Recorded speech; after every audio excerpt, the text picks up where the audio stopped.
In front of me is VIVO X200 FE, and today I would like to show you where you can locate all typing options.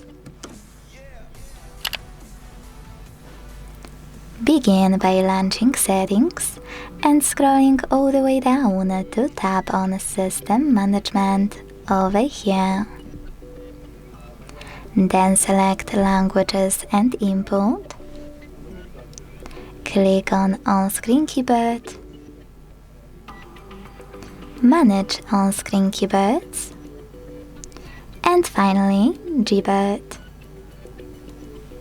Now, after selecting text correction, you can access all of those options and manage them by tapping on the switches next to chosen features. If you want to access text correction options much faster in the future, make sure this switcher next to Show Suggestion Strip is enabled. Exit Settings. Launch your keyboard and hit the gear icon at the top of it to access text correction right away. Thanks so much for watching. If you enjoyed this video, don't forget to leave a like, comment and subscribe. Bye!